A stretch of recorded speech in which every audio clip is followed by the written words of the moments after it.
हर हर महादेव। जय श्री राम सभी साधकों को। साधक साधन और सिद्धि चैनल के माध्यम से आज हम सिद्धि प्राप्ति के दूसरे पड़ाव के बारे में बात करने जा रहे हैं। यह पड़ाव इतना महत्वपूर्ण है कि आप इस पड़ाव को अगर आप पार कर लेते हैं तो दुनिया की कोई भी शक्ति आपको सिद्धि प्राप्ति के मार्ग पर चलने से कोई नहीं रोक सकता। तो आइए बात करते हैं उन लोगों के बारे में सबसे पहले जिनको इस बारे में पता ही नहीं है कि हमारे घर की कुल देवी है कौन। तो कुल देवी का पता करने के लिए मैं आपको दो रास्ते समझा सकता हूँ। सबसे पहला मार्ग तो ये है कि आप पता करें कि आपके घर में जो पहले पैदा होने वाले बच्चे होते हैं उन बच्चों के बाल कहाँ कटते थे। ये बात आपको घर के अपने बड़े ही बता सकते हैं कि हमारे बच्चों के बाल कहाँ कटे हैं या आपके बाल कहाँ कटे हैं पैदा होने वाले बच्चे के।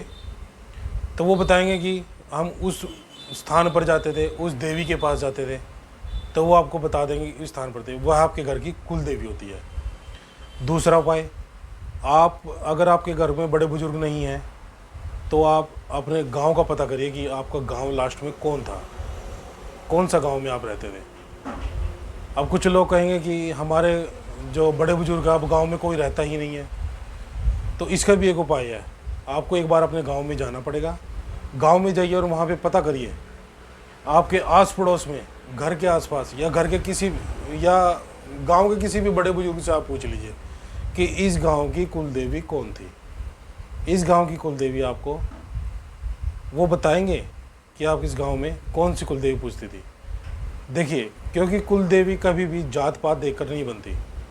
कुल देवी हमेशा पुराने समय में एक खंड की, एक गांव की और एक पूरे कुनबे की एक कुल देवी होती थी।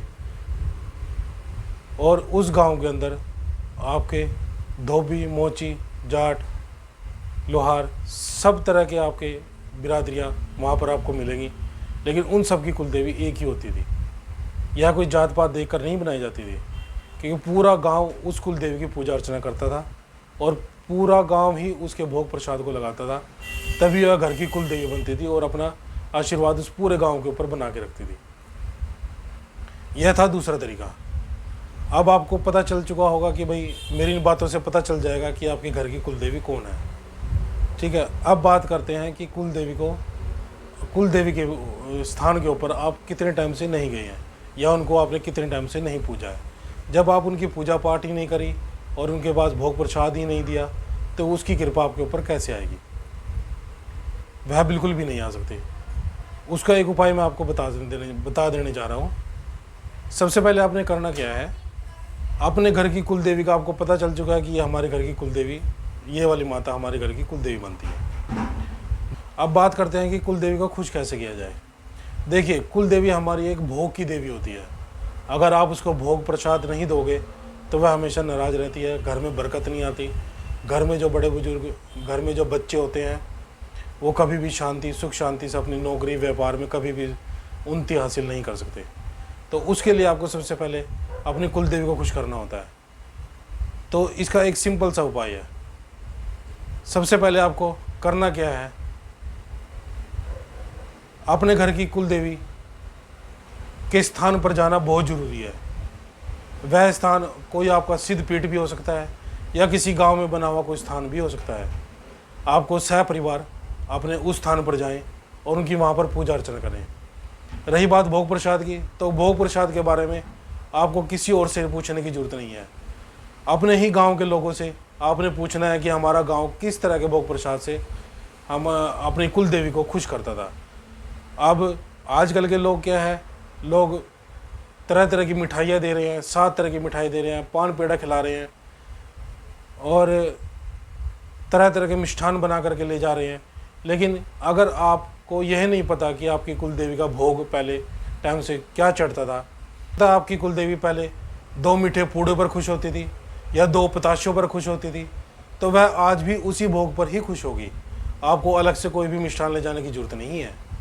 अगर आप आज उसके लिए भंडारे लगा रहे हैं और उसके लिए आप तरह तरह के मिठाइयाँ लेके जा रहे हैं, जलेबी लेके जा रहे हैं, इमरती लेके जा रहे हैं, रसगुल्ले लेके जा रहे हैं, तो वह उस भोग से बिल्कुल भी खुश नहीं होगी। वह उसी भोग पर खुश होगी जो आपके बड़े बुजुर्ग शुरू से ही लेते जा रहे हैं। हो सकता है वह 2 पताशे हों, दो मीठे पूड़े हों, तो वह उन्हीं पे ही खुश होगी। तो इस शारदीय नवरात्र में आप अपनी कुल देवी को खुश कर सकते हैं। अपनी कुल देवी के लिए घर पर ही अंगारी पर उसका भोग दें, जो भी उनका भोग होता था उनको खुश करें, उनके स्थान पर जाएं, साल में 2 बार उनके स्थान पर परिवार सही जाए, और हर महीने आने वाली 14 या अष्टमी के दिन अपनी माता का भोग जरूर लगाएं। इस तरह से भोग लगाने से आप अपनी कुल देवी को जल्दी ही खुश कर लेंगे। कुछ लोग आजकल यूट्यूब से देखकर चौंकियों पे जाकर और वहाँ से तरह तरह के उपाय करके अपनी कुल देवी खुश करने की कोशिश करते हैं, लेकिन चौंकी पे जाकर आपकी कुल देवी कभी भी खुश नहीं होगी। कुल देवी के बताए हुए उपाय आपको सिर्फ एक क्षणिक सुख पहुँचा सकते हैं। कुछ देर के लिए आपको आपकी मुसीबतों से राहत मिल सकती है, लेकिन वह एक स्थायी इलाज नहीं है। अगर आपको अपने घर की कुल देवी को खुश करना है तो आपको अपने पुराने भोग पर ही आना पड़ेगा।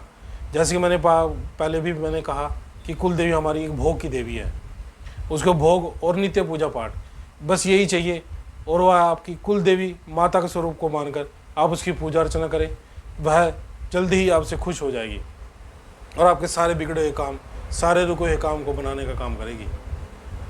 तो आशा करता हूँ आज आपको मेरी वीडियो अच्छी लगी होगी। अगर यह वीडियो अच्छी लगे तो वीडियो को लाइक करें, शेयर करें और सब्सक्राइब करें।